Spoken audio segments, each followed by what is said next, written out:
Notice पे यहाँ आए। आज 1 साल पूरा हुआ उस तारीखी इलेक्शन के नताइज निकले हुए, जिसकी जम्मू कश्मीर के अवाम ने पिछले 5 साल ऐसे इंतज़ार किया था जैसे रात को हम सुबह के सूरज का इंतज़ार करते हैं। बदकिस्मती से आज 1 साल बाद भी हम देखते हैं हमारा सूरज अभी भी नहीं चढ़ा। जो सरकार उस इलेक्शन के नतीजे में आई, अगर आप में से किसी को उसका एड्रेस मिले हमें ज़रूर बताइएगा। हाँ, गाड़ियों का नंबर हम देखते हैं, गाड़ियों में लोगों को घूमते हुए देखते हैं, बाकी ज़मीनी सतह पे हमने नहीं देखा कुछ। जिस सरकार का एक्सपेंडिचर 10 से 20% टोटल हो, जबकि मेजर वर्किंग सीज़न ख़त्म हुआ है, जिस सरकार का 30% या 35% टोटल अभी तक फंड्स रिलीज़ किए हुए हैं, तो अल्लाह ही हाफिज़ है उस सरकार का। आज तक हम खाली नोक जोक सुन रहे हैं, एक साइड से भाजपा और एक साइड से नेशनल कॉन्फ्रेंस। ये बदकिस्मती की बात है कि भाजपा जो इस मुल्क में इस वक्त राज कर रही है, उन्होंने भी जम्मू एंड कश्मीर को समझ लिया है कि ये शायद सौतीली माँ के बच्चे हैं। जो कहर बीजेपी की गवर्नमेंट ने इस कन्फ्यूजन से यहाँ उठाया, उसके लिए जम्मू कश्मीर के लोग उन्हें कभी माफ़ नहीं करेंगे। शायद एक बार फिर 5 अगस्त 2019 की तरह जम्मू के लोगों को धोखा लगा। उन्होंने भाजपा को लास्ट ईयर मैंडेट दे दिया था, लेकिन अफसोस भाजपा ने उनकी उम्मीदों पे भी पानी, कश्मीरियों की उम्मीदों पे तो हमेशा ही पानी फिरता गया है। नेशनल कॉन्फ्रेंस कहीं दिख नहीं रही है। अपनी खामियों को, अपनी कमज़ोरियों को वो दूसरों के सर पे ठोंस रहे हैं। और जितनी जमातें, हमारी तो बदकिस्मती से लोगों ने हम पे एतमाद नहीं किया, क्योंकि शायद सच लोगों को यकीन दिलाना सच पे बड़ा मुश्किल है। झूठ लोग बिल्कुल आसानी से तस्लीम करते हैं। जितनी जमातें इस ऐवान में पहुंच गई, एक दूसरे की पगड़ी उछालने के सिवा और कुछ नहीं कर रहे हैं। ज़मीनी सतह पे कुछ नहीं कर रहे हैं, लोगों के लिए कुछ नहीं कर रहे हैं। अगर कुछ कर रहे होते तो हमारे नौजवान अभी तक जेलों में नहीं होते। काश अपनी पार्टी को लोगों ने मैंडेट दिया होता। आम माफ़ी जो हमने अपने इस मैनिफेस्टो में उस वक़्त कहा था, 31 अक्टूबर हमने डेडलाइन लगाई थी कि उस डेट से, लेकिन काश लोगों ने नहीं किया। मुझे उन लोगों का अफसोस बहुत है। अपनी पार्टी के हारने का अफसोस नहीं है, उन लोगों का अफसोस है। मुझे ये भी अफसोस है कि हिंदुस्तान के वज़ीर आज़म और हिंदुस्तान के होम मिनिस्टर ने वादा किया कि हम जम्मू कश्मीर के लोगों से बात करेंगे, हम जम्मू कश्मीर के नौजवानों से बात करेंगे। क्या ये भी जुमला ही था? भाजपा जुमलों के लिए मशहूर है, शायद ये भी जुमला की एक सियासत थी। होम मिनिस्टर साहब, कश्मीर जुमलों की नज़र ना करिए। जम्मू कश्मीर बिहार नहीं है, जम्मू कश्मीर दिल्ली नहीं है। जम्मू कश्मीर की एक अपनी पोजीशन है, शायद इस वजह से कि एक साइड से हमें पाकिस्तान है, एक साइड से चाइना है और एक साइड से अफ़गानिस्तान है। हम फिर आज अपील करते हैं कि वो डायलॉग की प्रोसेस जो जम्मू कश्मीर के लोगों के साथ आपने वादा किया था, वो शुरुआत की जाए। और जो हक हमारा है, कितनी अफसोस की बात है, एक सानिया 22 अप्रैल को पहलगाम का होता है, तो 24 घंटे में ऑल पार्टीज़ बुलाई जाती हैं कि सब पार्टियों को जमा किया जाए, इस पर एक रिएक्शन दिया जाए। सानिया था, इंसानियत का कत्ल हुआ था। लेकिन जब बात स्टेटहुड की आती है, हर एक अपना अपना नज़रिया, नेशनल कॉन्फ्रेंस को लगता है वही ला सकते हैं, बीजेपी को लगता है वही ला सकते हैं, दूसरी जमातें जो वहाँ हैं जिनकी बड़ी कम तादाद वहाँ है, वो अपना एक फार्मूला देते हैं। इसके लिए क्यों नहीं एक कंसेंसस बिल्ड किया जाता अगर हम हकीकी मानों में लाना चाहते हैं। जम्मू कश्मीर अपनी पार्टी की मांग है कि कंसेंसस डेवलप किया जाए यहाँ के पूरे जो पॉलिटिकल क्लास है, ताकि हम ईमानदारी से दिल्ली को कन्विंस करके अपना हक जम्मू कश्मीर के लोगों को वापस दिलाएं। यहाँ आप देख रहे हैं अल्लाह का कहर भी इस बार हम पे ही रहा, चाहे वो बारिशें, उसकी वजह से सड़क गई, पहले टूरिज़्म हमारा ख़त्म हो गया था, फिर फ्रूट इंडस्ट्री अब ख़त्म हो गई है, हॉर्टिकल्चर इंडस्ट्री का जनाजा निकल चुका है। टस से मस नहीं कोई हो रहा है, कोई ये नहीं सोच रहा है कि इन बेचारे किसानों का क्या करें। हमारी मांग है कि कम से कम इनको इमीडिएटली, जो इस वक्त इनको बहुत हाई किराया देना पड़ता है, इसको सब्सिडाइज किया जाए। हमारे पास तो पैकेज ही पैकेज है, पैसा पड़ा हुआ है, इन्होंने डेवलपमेंट वर्क्स पे खर्च नहीं किया, तो इनको चाहिए कि वो उसको खर्च करें कम से कम किसानों की बहबूदी के लिए। आपने देखा होगा असेंबली जब भी लगती है एक फिक्स्ड मैच की तरह चलती है, कोई ना अपोजिशन सरकार पे कोई ऐसा हमला करती है, ना सरकार अपोजिशन पे कोई ऐसा हमला करती है, क्योंकि लगता नहीं है कि इनको एक ड्रामाबाजी चलती है। और साइड एक्टर्स जो रखे गए हैं, साइड एक्टर्स को एक दिन बीजेपी वाले इस्तेमाल करते हैं और एक दिन रूलिंग पार्टी वाले इस्तेमाल करते हैं। तो ये भी बदकिस्मती की बात है कि ये जो फिक्स मैच चल रहा है, तो ये कब तक चलेगा? जम्मू कश्मीर के लोग क्या सफ़र ही करते रहेंगे? जो हमारी इस वक्त की सरकार है, ये खाली ये देख रही है किस मोहल्ले में, किस गली में, किस गांव में लोगों ने उनके खिलाफ वोट दिए हैं। चुन चुन के उन गाँवों को डेवलपमेंट से दूर रखा गया है, शहरी श्रीनगर में उन गलियों को दूर रखा गया है।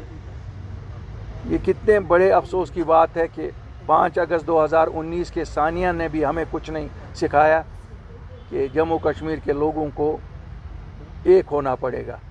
इलेक्शन ठीक है, इलेक्शन में हम एक दूसरे के खिलाफ लड़ते हैं, उसके बाद जो सरकार आती है उसका फ़र्ज़ होता है कि वो सबको कैरी करे साथ। आए दिन हम देखते हैं PSAs लग रहे हैं, आए दिन हम देखते हैं नौजवानों को फिर गिरफ़्तार किया जाता है, ये कह के कि शेर और बकरी वाला किस्सा कि तुम्हारी माँ ने यहाँ पानी पिया था, और जब वो थानों में पहुँचते हैं तो दूसरे दिन उनको जम्मू कश्मीर से बाहर की जेलों में शिफ्ट किया जाता है। हमारी मांग है कि उनको फ़ौरन वापस जम्मू कश्मीर लाया जाए, ताकि उनके लवाकीन जो सफ़र कर रहे हैं कम से कम उस सफ़रिंग से दूर रहे।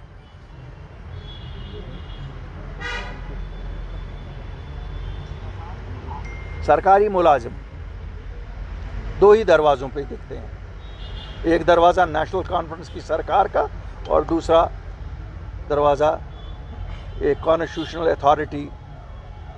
दोनों दरवाज़ों को खुश करने में दौड़ लगी हुई है।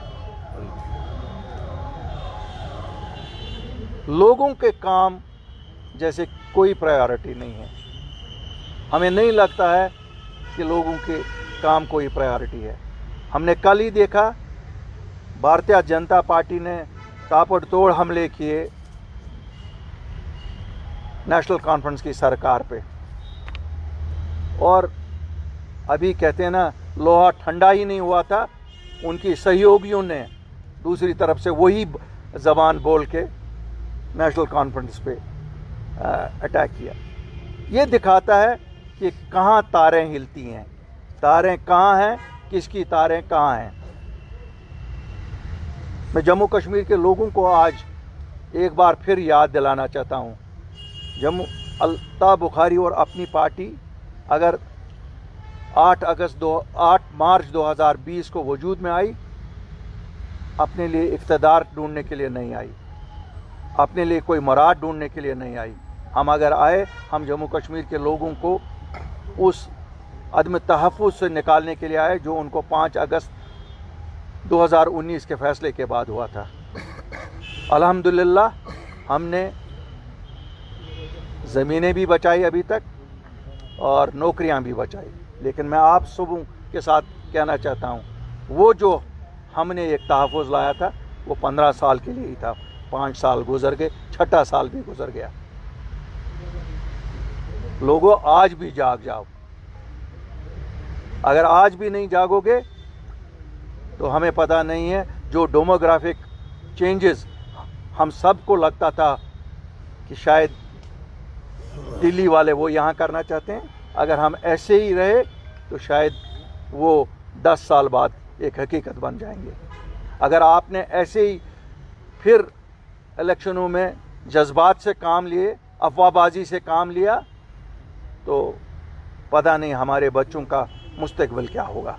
तो मैं लोगों से अपील करता हूँ, ये जो बाई इलेक्शंस आ रहे हैं जिसमें अपनी पार्टी हिस्सा ले रही है, जीत और हार का सवाल नहीं है, कोई सरकार बनाने का सवाल नहीं है, लेकिन to register our protest against the failure of both the central government of BJP and the state government of National conference.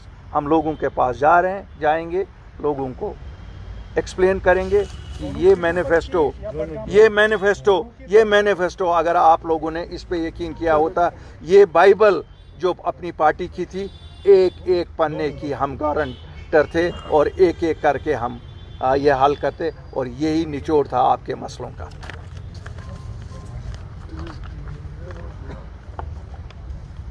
कुछ जमातों का एक ही रोल रहा है यहाँ 2000 के शुरुआत से आखिरी 90 से, कि इंस्टेबिलिटी क्रिएट करना, यहाँ एक मिस इन्फॉर्मेशन, मिसलीड करना लोगों को, कभी एक नाम पे कभी दूसरे नाम पे।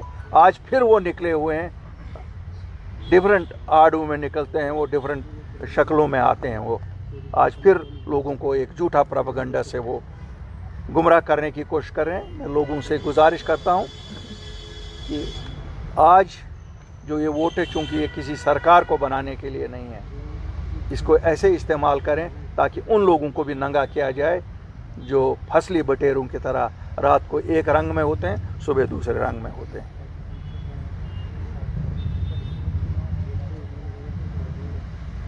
हम मानते हैं अपनी पार्टी का एक रोल है, और जब किसी का रोल होता है, जम्मू कश्मीर जैसे रियासत में जो अपना रियासत रही, एक लंबा पेशेंस होना चाहिए, और अल्लाह ने हमें पेशेंस भी दी है और अज़म भी दिया है कि हम लोगों की खिदमत करते रहेंगे, अपने नौजवानों के हुकूक को तहफ़्फ़ुज़ करेंगे, और लोगों को आहिस्ता आहिस्ता जितना हम तक होगा रिलीफ भी दिलाएंगे। कहते हैं न, कद में सौखने देर में क्या, हर एक तरीके से जो भी हमारे इख्तियार में होगा हम करते रहेंगे, और हमें जहाँ पर भी आवाज़ उठानी होगी हम ज़रूर आवाज़ उठाएंगे। आखिर में मैं एक बात और कहना चाहता हूँ कि हम लोगों को अगला जो ये इलेक्शन हिंदुस्तान में कई स्टेट्स में है, बड़ा होशियार रहना पड़ेगा, क्योंकि जिस तरह से भाजपा की सरकार उस इलेक्शन को जीतना चाहती है, कुर्बानी जम्मू कश्मीर के नौजवान की होती है, चाहे वो कुर्बानी जेल जाने की शक्ल में होती है, चाहे वो कुर्बानी उसको किसी और शक्ल में देनी पड़ती है। मैं अपने नौजवानों से कहूँगा, जज्बात में ना आए और भाजपा की हर उस कोशिश को नाकाम बनाएं जो वो एक ख़ास तबके को टारगेट बनाकर अपना इलेक्शन जीतने की कोशिश करते हैं। बस सलाम। सर आपने कहा गवर्नमेंट जो है, मौजूदा गवर्नमेंट वो कहीं पर नहीं है, इस वक्त कहीं पर नहीं है। क्या आप बिगेस्ट फेलियर बता सकते हैं जो आपकी स्टेट? मैं तो बिगेस्ट फेलियर मानता हूं उनका एजेंडा में जो था। कहाँ गया वो 200 यूनिट, कहाँ गया वो नौकरियाँ, कहाँ गया रिजर्वेशन? आप गिनो ना कौन सी चीज़ उन्होंने की। अगर कोई चीज़ उन्होंने की है मुझे बताओ, मैं अभी अपना स्टेटमेंट वापस लूँगा। क्या आप ये फेलियर बडगाम कॉन्स्टिट्यूंसी में जब इलेक्शन लड़ेंगे, इस फेलियर को आप एजेंडा बनाएंगे? देखिए, हम उस फेलियर को एजेंडा बनाए ना बनाए, हम तो एक अपने मैनिफेस्टो लोगों के सामने ले जाएंगे, जो हमने लास्ट ईयर इशू किया था, जिसमें मैं आज भी मानता हूँ सबसे रेलेवेंट जो है वो है कि जो हमारे बच्चों को पकड़ दकड़, जो हमारे बच्चों को पासपोर्ट नहीं, जो हमारे बच्चों को NOCs नहीं, सबसे बड़ा मसला वो था। आम माफ़ी का जो हमने ऐलान किया था वो सबसे बड़ा मसला है, नंबर 1। नंबर 2, हम उन ताकतों के ख़िलाफ़ लड़ रहे हैं जो बज़ाहिर तो अलग अलग होते हैं लेकिन अंदर से सब मिले हुए हैं, और जो भी नया लोगों के खिदमतगारों की तरह खड़े हो जाते हैं उन पे उंगुश नुमाई करते हैं। हम उस उंगुश नुमाई का हमें नुकसान हुआ, लेकिन हमने हिम्मत नहीं हारी। हम लोगों को आज फिर याद दिलाएंगे, देखो सच वही था जो हमने कहा था, और हम आज भी कहते हैं सच।